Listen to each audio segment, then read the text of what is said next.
तुमसे पाकिस्तान में खुश आमदीद। मैं हूँ साजिद हुसैन। मजबूत मुस्तहकम पाकिस्तान पर हम बात करते हैं कैसे मुल्क को मिल्लत की तामीर और तरक्की में हमने अपना किरदार अदा करना है। मुल्क को मिल्लत की तामीर तरक्की पर भी हम बात करेंगे। फिर हम बात करेंगे कश्मीरी भाइयों के साथ यकजहती पर। हम बात करेंगे 27 अक्टूबर को न सिर्फ पाकिस्तान बल्कि दुनिया भर के लोग कश्मीरियों के साथ इजहार यकजहती का इजहार करते हैं। इसको ब्लैक डे के तौर पर मनाते हैं। अभी से ही तैयारियां शुरू हो गई हैं। कश्मीरी भाइयों के हक़ में रैलियां निकाली जा रही हैं। इस पर भी हम बात करेंगे। फिर बात करेंगे आने वाले इलेक्शन पर कि पाकिस्तान का फ्यूचर आगे क्या है। क्या जनवरी के आखिर में इलेक्शन होंगे या कि मज़ीद आगे चले जाएंगे। हल्का बंदियों का मामला क्या अभी भी हल हुआ या उस पर मज़ीद टाइम लगेगा। दूसरी जानब अफवाहें अब ये भी हैं कि 1 नवंबर को पेट्रोलियम मसनियात में मज़ीद कमी की जा रही है। तो क्या ये कमी कितनी होगी, इन तमाम चीज़ों पे बात करेंगे। स्टूडियो मेरे साथ मौजूद हैं आप सीनियर जर्नलिस्ट के द्वारा अपने मुल्क की सियासत में सैयद सज्जाद अली शाह। बहुत शुक्रिया सर, शाह साहब आपने टाइम दिया। उनके साथ प्रेसिडेंट सिंध पाक डिफेंस कौमी मूवमेंट के सरदार बाबर अब्बासी साहब ने ज्वाइन किया। बहुत शुक्रिया सर, अब्बासी साहब आपने टाइम दिया। अब्बासी साहब पहले हम ज़रा आगाज़ कर लेते हैं, 2 मिनट हम दे देते हैं इस टॉपिक को। अली से टिकटॉकर की वीडियो वायरल हो गई और उस पर कानून साजी की अब बातें की जा रही हैं। और ये एक अली से नहीं है, मुतादिद ऐसी ख़वातीन हों, मर्द हों, फिर उनको वर्गला के उनकी नासेबा वीडियो बना के फिर वायरल कर देना। वो कहते हैं ना, ये कहाँ की इंसानियत है। बिस्मिल्लाहिर्रहमानिर्रहीम। साजिद भाई, ये तो मैं आपको सच्ची बात बताऊं कि बहुत ही बड़ी ज़्यादती है किसी की भी वीडियो वायरल करना, या ख़ास करके ख़वातीन चाहे जिस रंग नस्ल से, वो हमारी बहनें हैं, हमारी माएँ भी हैं, बेटियां भी हैं। मैं समझता हूँ उनके साथ इस तरह करना, या किसी भी झोंके में या धोखे में, या जिस तरह भी कोई तस्वीर बनाना, जाने अनजाने में, लेकिन ये हरकत सही नहीं है। जुर्म है। मैं समझता हूँ कि ये बहुत बड़ा जुर्म है। इसके लिए कोई ऐसी सज़ा तजवीज़ होनी चाहिए। देखें, ये लोगों की इज़्ज़तें इस तरह उछाली जाएंगी, इसके लिए ऐसी सज़ा जो फ़ौरन सज़ा हो वो, ताकि हम इस पे कंट्रोल पाएँ। वरना देखें, ये टिकटॉकर जो हैं या ये दुनिया जो कुछ कर रहे हैं, ये डॉलर के चक्कर में, ये तो इन्होंने पाकिस्तान पहले ही बेचा हुआ है। ये मज़ीद हमें भी बेचने जाते हैं कि हमारे मसलन बच्चों की, स्कूल के बच्चे हैं, बच्चियाँ हैं, हमारे कल्चर है, हर चीज़ को उठा के। तो मैं कहता हूँ सबसे पहले टिकटॉकरों को बैन करना चाहिए, ताकि इस तरह की जिसके मोबाइल से चीज़ पकड़ी जाए, जिसके पास ये डेटा पकड़े जाए, तो उसको कम से कम 10 साल की सज़ा होनी चाहिए, ताकि उसको पता चल जाए कि मैंने किया क्या है। इबरत का निशान ले आए स्क्रीन पर कि भाई हमने इसको ये सज़ा दी, इसका जुर्म ये साबित हुआ है, दूसरा कोई ये ना करे। क्योंकि बहुत ज़्यादती है, माएँ बहनें सबकी साझी होती हैं। चाहे कोई टीवी पे बैठ के काम कर रही है, अगर उसके साथ इस तरह की हरकत करें, चाहे कोई घर में बैठ के कर रही है। फिर एक निजी स्कूल की पार्टी, स्कूल डिफेंस में बताएं आप कितने मतलब बेहूद की ये इस्लामी जमहूरिया पाकिस्तान, चेक एंड बैलेंस होना और चाहिए। ये क्या हो रहा है, सख्त चेक एंड बैलेंस होना चाहिए। मैं आप पाकिस्तान के तमाम इदारों से भी अपील करता हूँ, पुलिस से भी अपील करता हूँ, और हुक्मरानों से भी अपील करता हूँ कि इस मामले पे बहुत सख्ती से जो है ना एक्शन होना चाहिए और लेना चाहिए। स्कूल, यूनिवर्सिटीज़, और जिस तरह जो ये टिकटॉकर जो ख़वातीन की वीडियो बनाकर वायरल कर रहे हैं, या किसी भी सीनियर मोस्ट आदमी की कोई वीडियो बना के उसको जो है ना ये चीज़ कर रहे हैं, उनको बिल्कुल सज़ा होनी चाहिए और सख्त सज़ा होनी चाहिए। आगे आपका पॉइंट। शाह साहब, आप कैसे देखते हैं इस तमाम चीज़ों को, मुआशरा किस सिमत जा रहा है। बिस्मिल्लाहिर्रहमानिर्रहीम। साजिद, टेक्नोलॉजी का सही इस्तेमाल करना, पॉजिटिव इस्तेमाल करना, ये हर शहरी का हक़ है। नेगेटिव जहाँ ये अलीज़ा जैसे मैटर हो रहे हैं, या कोई और मामला ऐसे आए दिन हम देखते रहते हैं कि ख़वातीन की बेहुरमती हो रही होती है, लड़कियों की बेहुरमती हो रही थी, बच्चियों की। इसके लिए साइबर क्राइम एक्ट जो है वो बाकायदा तौर पर वर्किंग में है। मसला ये होता है कि लोग कंप्लेन पे जाते नहीं हैं, और जाना चाहिए, ये उनका फर्स्ट राइट है। ठीक है, अगर कोई अपना भी ये वायरल कर रहा है तो पहले जाके आप साइबर क्राइम से रुजू करें, और बाकायदा उस पर मूवमेंट होती है, और बाकायदा गिरफ्तारी होती है, और बाकायदा सज़ा है उसके ऊपर। ठीक है। लोग इस मामले में मैं ये मिसाल दूंगा कि बिल्ली के गले में घंटी बांधेगा कौन। मेरी वीडियो वायरल हुई है तो मेरा काम है ना कि ठीक है, मैं चाहे वॉशरूम में था, अल्लाह माफ़ करे, या मैं किसी हालत में भी था, तो मेरी वीडियो किसी ने वायरल की है, तो मेरा काम है, जब मैं वैसे ही रुसवा हो रहा हूँ तो जाके कम से कम कानूनी एक्शन तो लूँ, उसके खिलाफ दरखास्त तो लगाऊँ किसी और कानूनी उसमें, ताकि किसी और के साथ। लेकिन लोग अपनी बर्बादी का किस्सा अपनी आंखों से देख के बैठे रहते हैं, तो इसमें किसी का कोई कसूर नहीं है। मैं समझता हूँ कि हर शहरी को, जैसे स्ट्रीट क्राइम की वारदात होती है, तो लोग, मैं समझता हूँ कि अगर 80% वारदातें हो रही, 10% लोग कंप्लेन पे जाते हैं। लेकिन एक ये शिकवा भी तो है ना आम आदमी का, कि इदारे भी तो कॉपरेट नहीं करते ना आम गरीब आदमी के साथ, उसके उधर भी तो सिफारिश कल्चर भी तो आम है ना शाह साहब। जब एक नेगेटिव वीडियो सोशल मीडिया पे वायरल होके इतना वावेला मच सकता है, तो अगर इदारे आपके साथ ताउन नहीं कर रहे तो आप दूसरी वीडियो डालें, उसमें अपील कर दें।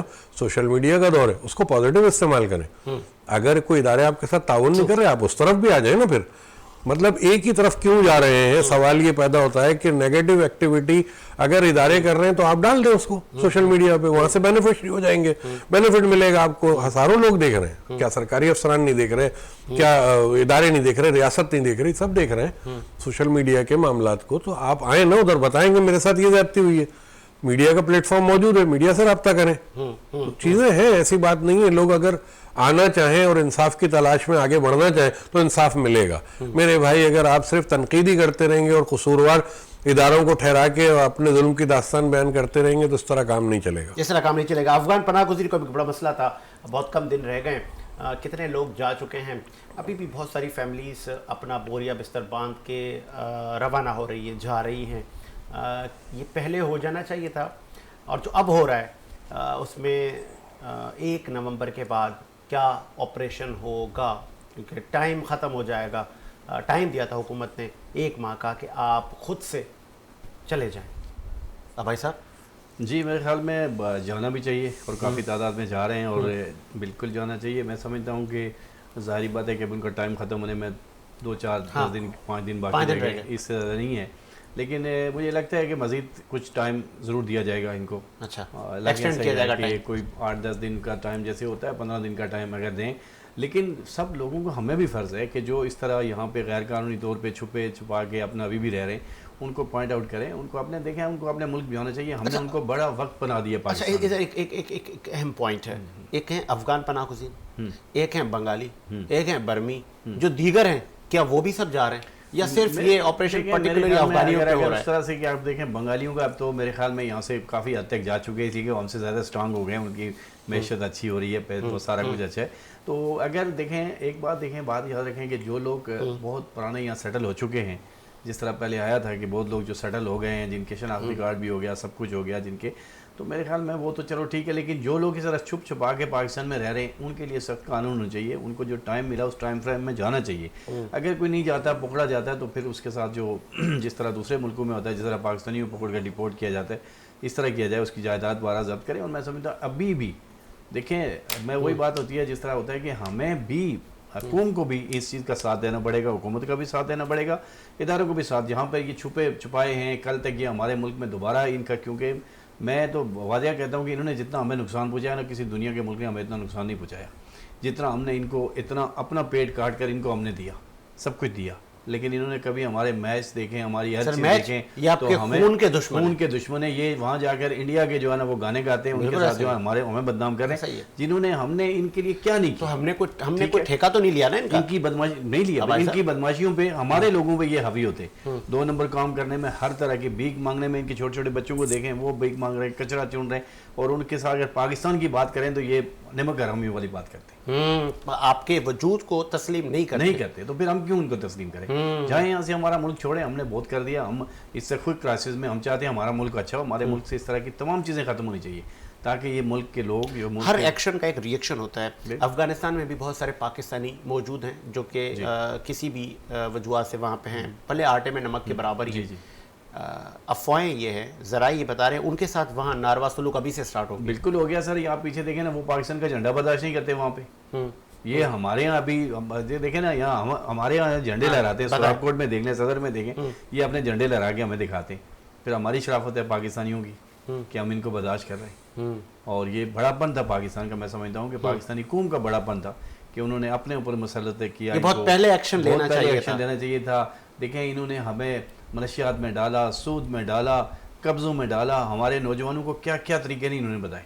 तो फिर भी हमने स्मगलिंग, सबसे बड़ी स्मगलिंग, अब मैं समझता हूँ कि हरगिज़ नहीं बर्दाश्त करना चाहिए इनको। आगे शाह साहब, आपका भी मैं इस पर कमेंट चाहूँगा। अफगान पनाह गुज़ीरों का जो मसला था, हल हो जाएगा?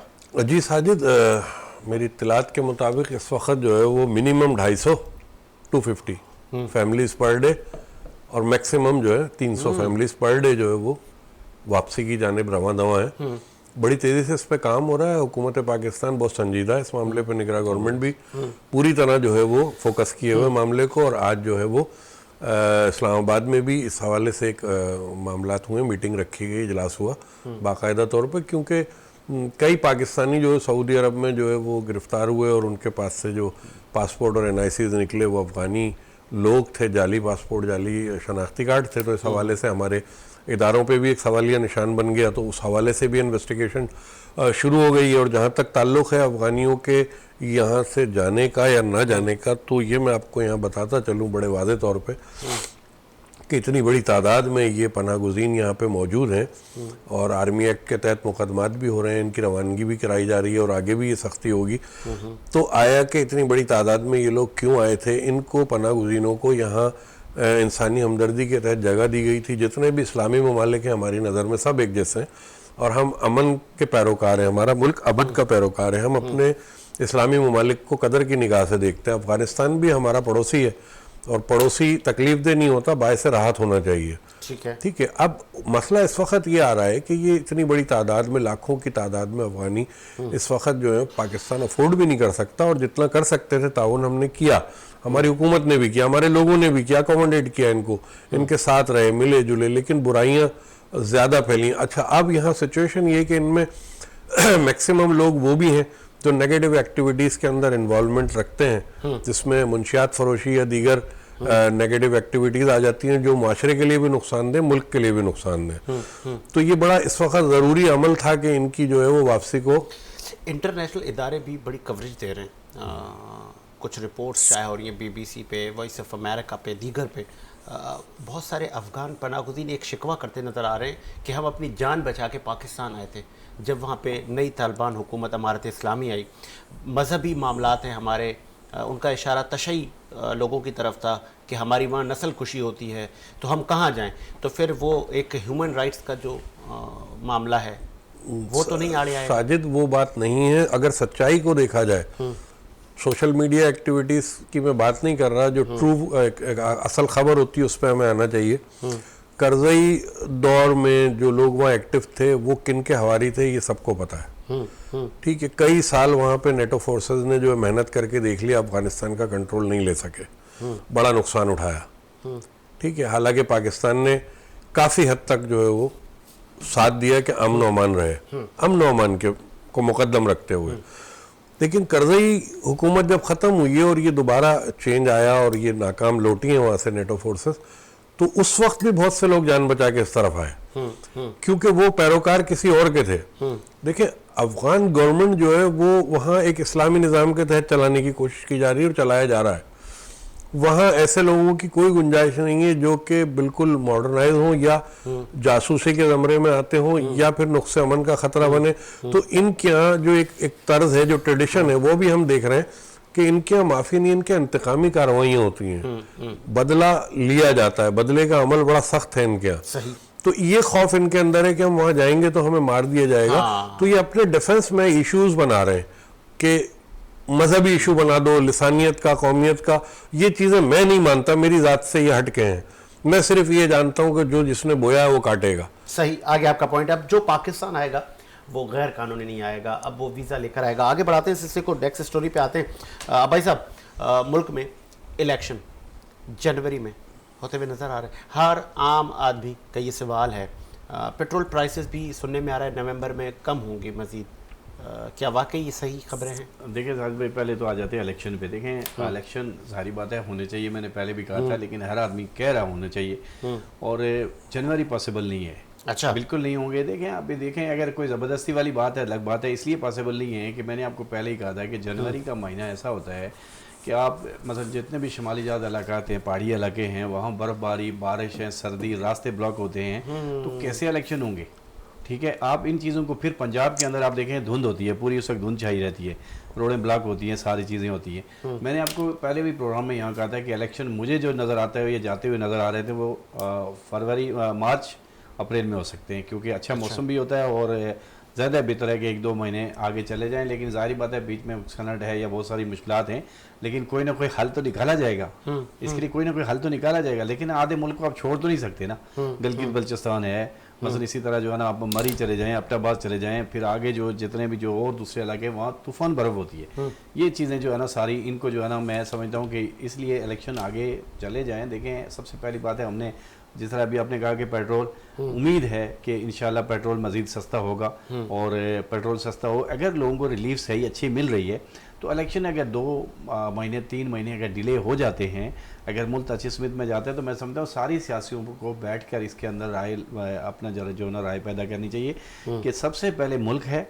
अगर मुल्क में देखें, बड़ी अफसोस की बात कहना पड़ता है कि अब आर्मी चीफ ने जिस तरह आके कंट्रोल संभाला था, जिस तरह डॉलर सस्ता हुआ, बाकी पेट्रोल सस्ता हुआ, महंगाई सस्ती हुई है, अब माशाल्लाह मियाँ साहब भी आ गए हैं मैदान में और मियाँ साहब की बड़ी अच्छी स्पीच थी। जिस तरह उन्होंने जो स्पीच की है, अल्लाह करे इसी तरह के मामलात हों, सारे एक जगह बैठें और इस पाकिस्तान के लिए सोचें और लोगों को रिलीफ दें। देखें, लोगों को रिलीफ दें। अभी माशाल्लाह मुझे जो चीज़ें खाने पीने की अशिया कुछ सस्ती हुई हैं, अगर इसी तरह से डॉलर और नीचे आ जाता है थोड़ा सा, क्योंकि मुझे ज़्यादा उम्मीद नहीं है कि इतना ज़्यादा सस्ता होगा, थोड़ा सा डॉलर नीचे आएगा काफ़ी है कि थोड़ा सा भी और नीचे आए, लेकिन पेट्रोल बड़ी ज़रूरी चीज़ है कि वो एक बड़ा गरीब कौम आदमी का के लिए बड़ा दर्द रखते हैं भाई साहब, इसमें कोई दो राय नहीं है। लेकिन मुझे मेरे प्रोड्यूसर ने कहा भाई साहब से आपने ये भी पूछना है कि अब आप ये डिफेंस कौमी मूवमेंट के सदर बन गए सिंध के, क्या वाकई इलेक्शन में कॉन्टेस्ट करेंगे आप? इंशाल्लाह करेंगे सर, क्यों नहीं करेंगे, बिल्कुल करेंगे। और मैं समझता हूँ कि पाकिस्तान की जितनी जमातें उनको करना चाहिए, कोई ज़रूरी नहीं है कि 1-2 जमातें जो बड़ी जमातें उन्होंने ठेका लिया हुआ है सारी चीज़ का, सबको करना चाहिए। अच्छा, मैं समझता हूँ कि अच्छी बात है, अच्छी जो रवायत है कि इलेक्शन में, लेकिन बड़ी नहीं आपकी जमात पूरे पाकिस्तान से बिल्कुल इंशाल्लाह विद इंक्लूड आज़ाद कश्मीर। अच्छा, कि आज़ाद कश्मीर भी अल्लाह का शुक्र है, हम बिल्कुल इस तक जो है ना भरपूर तैयारियों में हैं और पाक डिफेंस मूवमेंट इंशाल्लाह इलेक्शन भी लड़ेगी और अल्लाह ने चाहा तो कुछ करके दिखाएंगे जो हिम्मत होगी सच्चाई की बुनियाद पर। देखें, पाकिस्तान के अंदर खोखले नारे, झूठे नारे लगते हुए ना बड़ा वक्त हो गया। अब वक्त आ गया कि अपनी नहीं तो वो आ गए ना साबिक वज़ीर नवाज शरीफ साहब, वो कह रहे हैं कि मैं अपना दौर ले आऊंगा वापस। मैं यही समझता हूँ कि अगर मियाँ नवाज शरीफ साहब अगर सही मायनों में अगर उन्होंने मेहनत की, जिस तरह उन्होंने कहा कि सबके साथ मिलेंगे, सब लोगों को लेके आगे चलेंगे, तो अगर पाक चला लें तो अच्छी बात है, हम उनको मुबारकबाद भी देंगे और साथ भी देंगे। और यही चाहिए तमाम लोगों को कि इस वक्त मुल्क में जो है ना ये अफरा तफरी का आलम ख़त्म होना चाहिए। और अपने शेख रशीद साहब की पार्टी है, वो एक ही नशिस्त थी, वो जम हो जाते हैं हर आने वाली हुकूमत में। कौमी डिफेंस पार्टी जो आपकी पार्टी है, तो आप भी कहीं नवाज शरीफ में नून लीग में जम तो नहीं हो जाएंगे? देखें, सियासत में दरवाजे बंद नहीं होते। अच्छा, चाहे नून लीग हो, चाहे पीपल पार्टी हो, चाहे MKM हो, चाहे मौलाना साहब हो या कोई भी पार्टी हो, मैं समझता हूँ सियासतदान का दरवाजा कभी बंद नहीं होता। आज मौलाना साहब से असद कैसर बिल्कुल, तो फिर आप मुझे बताएं जो कल तक किसी को क्या कह रहे थे, सियासत अगर कोई आदमी कहता है, वो खान साहब के नारे मुझे आज भी याद रहते हैं, वो नाबालिग थे सियासत में खान साहब, मैं तो उनको यही कहूँगा वो 22 साल कहते हैं सर नाबालिग काश सर कि वो सियासत में बालिग होते तो वो ये नारा नहीं लगाते कि मैं तुम्हें छोड़ूंगा नहीं, मैं तुम्हें मिल लूंगा, मैं तुम्हें ये कर लूंगा। ये चीज़ें जो है ना मुल्क की बुनियादें हिला देती हैं और सियासी पार्टियों की बुनियादें भी हिला देती हैं। सियासत का नाम है दरवाजे खुले हैं। आपकी, मेरी या मेरे दोस्त जो भाई बैठे, इनकी अगर किसी बात पे हमारी इख्तिलाफ गई तो ठीक है, इख्तिलाफ है तो है, लेकिन वो इख्तिलाफ पार्टी इख्तिलाफ होना चाहिए, नजरियाती होना चाहिए, बिल्कुल जातियात पे नहीं होना चाहिए। ट्रू, जातियात में हमारा अपना एक ताल्लुक होना चाहिए, अपने अखलाकियात है, इज़्ज़त और एहतराम का रिश्ता बहाल होना चाहिए। जिसको सियासत करें वो सियासत करनी चाहिए। हम ना कि हम जाके टीवी के सामने बैठ के, मैंने आपको पहले कहा, गाली गलोच करें। और फिर एक चीज़ और कि हम हर वक्त जो है ना सियासी स्टेजों पर अपने इस्टेब्लिशमेंट को, अपनी फ़ौज को, ये जो चीज़ें ये बंद होनी चाहिए, क्योंकि ये चीज़ें दुनिया में कहीं हमने नहीं देखी कि किसी स्टेज पे बैठ के जनाब अपने इस्टेब्लिशमेंट के लिए, अपने लोगों के लिए, मीडिया के लोगों, आप लोगों के लिए भी मेरी रिक्वेस्ट है कि यार इन चीज़ों को क्लोज करें। बाकी बात सियासत पे बात करें। हर वक्त कभी उसने यूं कर दिया, वो वहाँ सेटिंग कर ली, उससे सेटिंग कर ली, सारी सेटिंग करते हैं।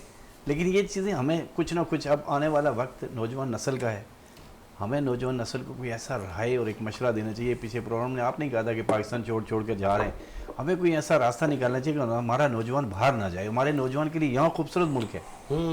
जिस तरह मेरे अभी भाई ने कहा कि अफगानिस्तान को जाना है, हर मैं कहता हूँ ये सब कुछ जाएगा। इस पाकिस्तान में बहुत कुछ है, ट्रू, रोजगार हैं, काम है, लेकिन काश कि ऐसा हुक्मरान जो मिले जो इस पर खर्च करे।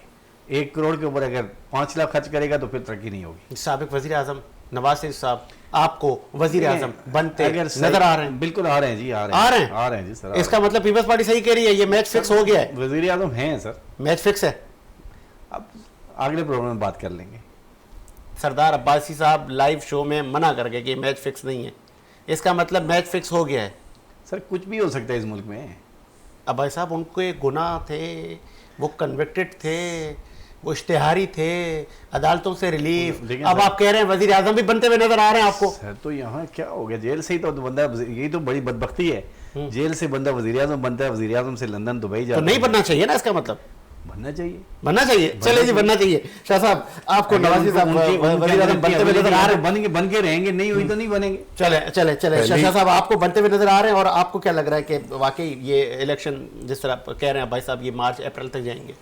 साजिद, कल सदर मुमलिकत ने एक निजी टीवी पे गुफ्तगू की, उसमें उन्होंने कुछ पॉइंट्स दिए जिससे अंदाजा ये हुआ कि इलेक्शन कमीशन इलेक्शन को आगे बढ़ा रहा है। उस पे इलेक्शन कमीशन का आज इजलास हुआ, उन्होंने वाजे किया और क्लियर किया इस बात को कि मर्दमशुमारी वाला मामले का पहला मरहला हो चुका, दूसरा मरहला कल शुरू हो रहा है जिसमें एतराज़ात दाखिल होंगे, तीसरे मरहले पे आएंगे, उसके बाद इलेक्शन में हम जाएंगे। इलेक्शन कमीशन ने टोटली सदर मुमलिकत के कमेंट्स को ख़त्म कर दिया, तरदीद कर दी उसकी, और बाकायदा आज जो है वो उसकी खबर भी बन चुकी है। इलेक्शन का मुलतवी होने का तासुर जो सदर मुमलिकत के मुंह से सुना गया, वो बात यहाँ ख़त्म हो गई। मुलतवी का मामला अब नहीं है। अच्छा, ये ज़रूर है कि तात्तुल का शिकार हो गए मौसम की वजह से या दीगर, जैसा इन्होंने बयान किया, आ गए ना, ये एक अलग चीज़ है, लेकिन मुलतवी नहीं हो सकते, सवाल ही नहीं पैदा आगे होता। जा सकते हैं। आगे जा तात्तुल वो भी मौसम, अगर कोई और या कोई ऐसी सिचुएशन इमरजेंसी की आ जाती है तो उसमें ये होता रहा है, पहले भी हुआ है। अब आपकी आखिरी बात कि नवाज शरीफ का क्या फ्यूचर है, ये आप नहीं, पूछना चाह रहे जो हैं। ये कह रहे हैं कि मैच फिक्स है ये। देखें, मैं तो नहीं जैसे कह रहा, पहले- मैं तो नहीं कह रहा मैच फिक्स है। अच्छा, नहीं है। उसकी वजह ये कि कल आमिर फारूकी साहब ने एक अहम फैसले का जजमेंट देना है, उसका भी मुझे इंतजार है। बहुत सी चीजें मैं अदलिया को भी देखूंगा, चारों सतूनों को देखूंगा, उसके बाद कोई कमेंट्स पास कर सकता हूँ ना। लेकिन इलेक्शन होने का मतलब क्या है? जनरल इलेक्शन का मतलब है अवामी राय। अवामी राय में पीपल्स पार्टी, पीटीआई, मुस्लिम लीग नून, जमात इस्लामी, दीगर तमाम जमातें, सबका मौकिफ सामने आएगा, सबका जोर पता लग जाएगा, कितना दम है बाजुए कातिल में, वो सब चीजें नजर आ जाएंगी, फिर पता चलेगा। इससे पहले मैं क्यों फैसला करूं, मैं क्यों ये बात जो है वो अपने सेकंड करूं अपने मुंह से कि नहीं जी फला प्राइम मिनिस्टर आ रहा है, मेरी किसी से कोई हमदर्दियां नहीं, नहीं। आप सीनियर साफी हैं, आप लोग के जराए होते हैं। हामिद मीर साहब कह रहे हैं कि देखें, सिलेक्शन हो गई है तक। साजिद वो कुछ भी कहें, वो उनका वो जवाबदेह है अपने जुमलों के। मैं अपनी बात का जवाबदेह हूं और अपनी कही हुई बात पे खड़ा रहना जानता हूं। अभी कबल वक्त है, इलेक्शन को लाजमी आवाम फेस करेगी, आवाम वोट देगी और आवाम ही सिलेक्ट करेगी कि आया हमने किसको अपने मुल्क के ऊपर इख्तियारात देने, अपने ऊपर इख्तियारात देने, कौन इस काबिल है जो मुल्क की भागदौड़ चलाए, कौन इस काबिल है जो मुल्क की मईशत सीधी करे, कौन इस काबिल है जो मुल्क को तहफ़्फ़ुज़ फराहम करे। ये तमाम चीज़ें अवाम के ही हाथ में, अवाम ताकत का सरचश्मा है और बेहतरीन रिजल्ट आएगा। जनरल इलेक्शन होंगे और उसमें सब चीज़ें जो है, जितने दावे हैं बड़े बड़े, उनकी पोलें खुलेंगी और आप देखिएगा जो ये कयास आ रही हैं कि पीटीआई को नहीं लड़ने दिया जाएगा, पीटीआई भी इलेक्शन में होगी। अच्छा, पीटीआई भी इलेक्शन में होगी और तमाम दावे जो है वो धरे के धरे सबके रह जाएंगे। फैसला वही होगा जो आवाम करेगी, फैसला वही होगा जो आवाम करेगी। आगे बढ़ाते, लास्ट स्टोरी हमारी 27 अक्टूबर को ब्लैक डे के तौर पे बनाया जाता है दिन, और न सिर्फ मुल्क भर में, दुनिया भर में कश्मीरियों के हक में रैलियाँ निकाली जाती हैं। उनके जो हुकूक गसब करके बैठा हुआ है भारत, और उस पर लान तान की जाती है, कंडेम किया जाता है। अब भाई साहब क्या कहेंगे? मैं समझता हूँ जी, देखें ये एक ऐसा इशू है कश्मीर का कि हमें एक साल के बाद याद आता है, जब ब्लैक डे आता है याद आता है। काश कि अगर हम सबको ये पहले भी नज़र आता रहे, महीनों में कई दफ़ा प्रोग्राम होते रहे कश्मीर के ऊपर। मैं समझता हूँ कश्मीर के साथ जो बहुत बड़ी जुल्म है मुख्तलिफ कश्मीर के अंदर, कि जहाँ की ना हमें मीडिया की खबर मिलती है ना किसी की खबर मिलती है, आए दिन वहाँ पे जुल्म और ज़्यादतियाँ इसी तरह कश्मीर के अंदर बढ़ रही हैं। और मुझे पाकिस्तानी हुक्मरानों से हमेशा शिकवा रहा है और रहता है कि वो उस तरह से कश्मीर का जो केस है वो नहीं लड़ सके जिस तरह से उनको लड़ना चाहिए था। इस वक्त आज़ाद कश्मीर के अंदर बड़ी गमगीन सूरत हाल है। आपको पता है कि रैलियाँ और कुछ आवाज़ें वहाँ से बुलंद होती हुई नज़र आ रही हैं, और जिसकी वजह से मैं समझता हूँ आज़ाद कश्मीर की हुकूमत और पाकिस्तान की हुकूमत बार तौर पर बराबर हैं, क्योंकि अब जो हुकूमत पाकिस्तान में जिस पार्टी की होती है वहाँ भी आज़ाद कश्मीर की वही बन जाती है। आज से कुछ अर्सा पहले ऐसा नहीं था, पाकिस्तान में हुकूमत दूसरी होती थी, वहाँ दूसरी होती थी, लेकिन लोगों की राय का बड़ा ख्याल रखा जाता था, मीडिया पे दिखाया जाता था, हर चीज़ देखी जाती थी। कश्मीरी बेबसी करते हुए नज़र आ रहे हैं, बेबस होते हुए नज़र आ रहे हैं। इस तरह फ़लस्तीन के अंदर जिस तरह देखें हो रहा था, वही सूरत हाल कश्मीर के अंदर भी हो रही है। हमें सिर्फ नज़र नहीं आ रहा है साजिद भाई।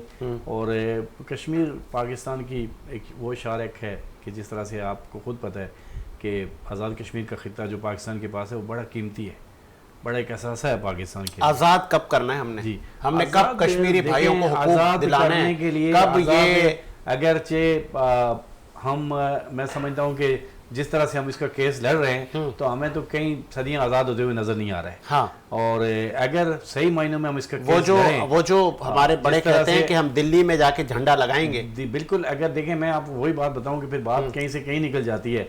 हम आज तक अफगानिस्तान को पालते रहे, हम अगर इस तरह कश्मीरियों को पालते रहे या कश्मीर के लिए सोचते रहते तो मेरे ख्याल में आज कश्मीर आज़ाद भी हो जाता। तो मुझे नहीं लगता कि जिस तरह से पॉलिसी चल रही है, जिस तरह से चल रहा है कि आप देखें ना, आप साल के आप 11 महीने गाड़ी खड़ी करते हैं और 11 महीने के बाद उससे जो है ना कपड़ा हटा के उसको साफ़ करके तो बोलते हैं आज इसको पेश कर लें। ये नहीं होना चाहिए। कश्मीर का इशू जो है वो बड़े पैमाने पे उठना चाहिए, होना चाहिए। वहाँ मेरी माँओं बहनों और नौजवानों को शहीद किया जा रहा है, जिस तरह से तशद्दुद की जा रही है, बड़ा बुरा हिसाब हो रहा है। इस वक्त मैं बिलखुसूस आर्मी चीफ से अपील करूँगा कि वो आज़ाद कश्मीर के अंदर से जो आवाज़ें बुलंद हो रही हैं, जो आज़ाद कश्मीर के अंदर जिस तरह से मामला चल रहे हैं, उसके ऊपर वो एक्शन लें, नोटिस लें, ज़रूर थोड़ा सा उस तरफ ना वो नज़र दोहराएं। हुर्रियत रहनुमा नज़रबंद होते हैं, बिल्कुल नज़रबंद होते हैं जेलें काट रहे हैं और वो तो चलो है ही है, हमें नज़र आ रहा है, लेकिन हम आज़ाद कश्मीर के अंदर भी जुल्म ज़्यादती पे उतरे हुए बताएं। और उसके ऊपर मैं आर्मी चीफ से अपील करूँगा कि वहाँ के नौजवानों के ऊपर वो उनके साथ जो है ना जो भी हो सकती है हेल्प, उनकी हेल्प करें और देखें उनकी जो जायज़ डिमांड है उसको सुनना चाहिए। सुनकर जो है ना देखें, अगर आप किसी की बात को नहीं सुनेंगे, आप उसको रगड़ते रहेंगे हर वक्त, तो फिर वो ताकतवर होता जाएगा। कैसे हल होगा? जिहाद होगा या कि दुनिया इसमें किरदार अदा करेगी? जिहाद भी है, जिहाद तो होना ही है। और मैं समझता हूँ कि अगर जारी बात है इस वक्त जो पोजीशन तो नहीं है कि कहीं हम लोग जंगें लड़ें या जंग करें, लेकिन पहले बड़े पैमाने पे डायलॉग होनी चाहिए, बात होनी चाहिए, अमेरिका से हो, तमाम मुल्कों से हो कि भाई कश्मीर के अंदर जो कुछ ही हो रहा है उसको बंद किया जाए। हमारे कश्मीरी बहन भाइयों की जो है ना उनकी ज़मीनें छीन कर वहाँ पे हिंदुओं को आबाद किया जा रहा है, मंदिर बनाए जा रहे हैं, मंदिर बनाए जा रहे हैं, उनकी मस्जिदों को तबाह किया जा रहा है, उनके तमाम सिस्टमों को ख़त्म कर दिया गया है। तो उसके लिए कोई आवाज़ नहीं आती।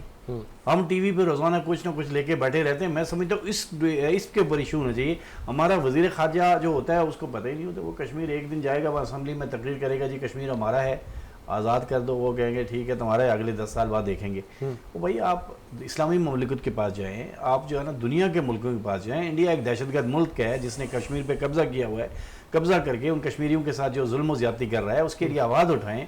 ये तो नहीं कि जो है ना आप बिल्कुल ही खामोश रहें और वो वहाँ लोगों की लाशें गिरती रहें और ज़मीनों पर भी कब्ज़े होते रहें और दरियाए जहनुम लाल होता रहे और होता रहे हो रहा है और आपको फ़र्क नहीं पड़ रहा है। नहीं, फ़र्क पड़ेगा, आपको देखना पड़ेगा कश्मीर को, वरना कश्मीरी ये ना हो कि आज़ाद कश्मीर के लोग भी। अब आपने इतनी बड़ी बात कुछ देर पहले कर ही दी थी कि साबिक वज़ीर आज़म नवाज शरीफ आपको वज़ीर आज़म बनते हुए नजर आ रहे हैं, तो अगर वो आपको बनते हुए नजर आ रहे हैं तो वो कुछ कर जाएंगे। देखिए देखिए मैं एक बात आपको बताऊँ कि मुझे एक बात का अफसोस से कहना पड़ता है कि जितना कश्मीर को नुकसान PTI की हुकूमत में पूछा है ना, इतना मैं समझता हूँ चोर हुकूमत थी, दूसरे लोग थे, तीसरे लोग थे, मार्शल्ला थे, सब थे, ऐसा कश्मीर में कभी नहीं हुआ। ऐसा ना करें जो इमरान खान ने जाकर ऐसा ना करें। PTI के लोग कह रहे हैं कि पूरी मुस्लिम उम्मा का लीडर इमरान खान, आप छोड़ देना ना करें ना अब्बासी साहब। वहाँ पे जो है ना वो अमेरिका में पता नहीं कौन सा वो कह के आगे कहते कि मैं मैच जीत के आ गया हूँ, सारा कश्मीर उनको देख के आ गए थे। टूटी लौंडी लूड़ी हो तो पाकिस्तान की होती थी, उसने कभी कश्मीर नहीं दिया। आपने उनको सारा कुछ वहाँ पे दे के आ गए, वो ट्रम्प के साथ मिलके, जैसा ट्रम्प था जैसे आप थे। तो आपने उन कश्मीरियों का आज जो वो लोग खुश होते हैं ना कि इमरान खान ने क्या किया कश्मीर के लिए, मुझे एक बात बताए ना, क्या किया कश्मीर के लिए? अगर कश्मीर के लिए कोई बात हुई तो मियां नवाज शरीफ के दौर में हुई, परवेज़ मुशर्रफ के दौर में हुई, ठीक है, पीपल पार्टी के दौर में हुई, जो बात डायलॉग करके कश्मीर को वो करने के लिए हुई। आपने क्या किया? आपने तो वहाँ पे वो लगवा दिया, वहाँ पे सारा कुछ खत्म करा दिया। तो ये चीज़ें देखें, इसके लिए हमें बड़ा सोचना पड़ेगा। ऐसा नहीं है कि जो है ना कश्मीर के साथ जो है ना जो जुल्म ज़्यादतियाँ होती हैं ये नहीं होनी चाहिए। देखें आप अपने मुसलमान बहन भाइयों को गाजर मूली की तरह कटवा रहे हैं, उनकी ज़मीनों पे उन पर हर चीज़ें कब्जा कर लिया गई है ना, किस तरह आपको बात खबर ही नहीं आती। आगे आपका पॉइंट शाह साहब, भारत का मकरू चेहरा पूरी दुनिया को पाकिस्तान दिखाता है, तो क्या पूरी दुनिया इसको तस्लीम करने में नाकाम है अभी तक, या हम उस तरह से दिखा नहीं पाए उनकी शरअंगेज़ी, उनकी बदमाशी, उनकी दहशतगर्दी, बर्बरियत? क्या कहेंगे? सबसे पहले तो इस योम सया जो हम मनाएंगे, मैं बहुत पुरजोर अपील करूंगा तमाम पाकिस्तानियों से कि वो अपनी पूरी ताकत के साथ कश्मीरी अवाम के साथ खड़े हों। उनकी आज़ादी उनका हक है। पहली बात तो ये हो गई। सख्त मजम्मत करते हैं भारत के इस एक्टिविटी की जो उन्होंने 27 अक्टूबर को फौजी मुदाखलत करके जुल्म और तशद्दुद का बाजार गर्म किया। इंडिया साइलेंट दहशतगर्द है और कई जगह साबित हो चुका है। जिस तरह ये कतर में आज इनके 8 अहलकार सजाए मौत पा चुके हैं, ये इसराइल के लिए वहाँ नेटवर्क चला रहे थे, नेवल अहलकार थे इनके। 2016 में आपके पास कुलभूषण यादव पकड़े गए, नेवल एहलकार थे इनके। ये मुख्तलिफ इस्लामी ममालिक में अपना नेटवर्क बिछा के साइलेंट दहशतगर्दी करता है, रॉ के कारिंदे फैलाते हैं। ठीक है। ये जो लोग कतर में आज अंजाम को पहुंचे हैं अपने, वो भी छोटी छोटी वो होती हैं समंदर की आबदोज़ें, उस पर टेक्निकल काम कर रहे थे, पकड़े गए, अपने अंजाम को पहुंचे और इसराइल के नेटवर्क के लिए काम कर रहे थे। और आप देख रहे हैं कि फ़लस्तीन में भी इसराइल क्या कर रहा है, तो बैक पे इंडिया है। ट्रू।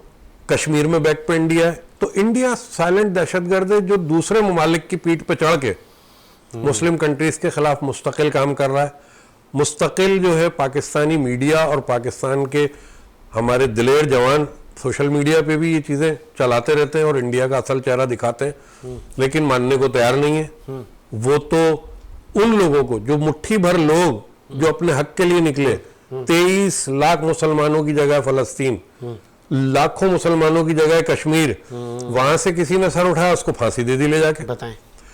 फ़लस्तीन में सर उठाया 3000 लोगों ने, वो नहीं संभले, आपसे आपने उनको दहशतगर्द करार दिया दूसरे ममालिक के साथ मिलके, और आज वहां पे कत्ल गारतगरी का बाजार गर्म है। क्या बच्चा, क्या औरतें, क्या मरीज, क्या बुजुर्ग, आप सबको गन्ने की मशीन में डाल के काट रहे हो।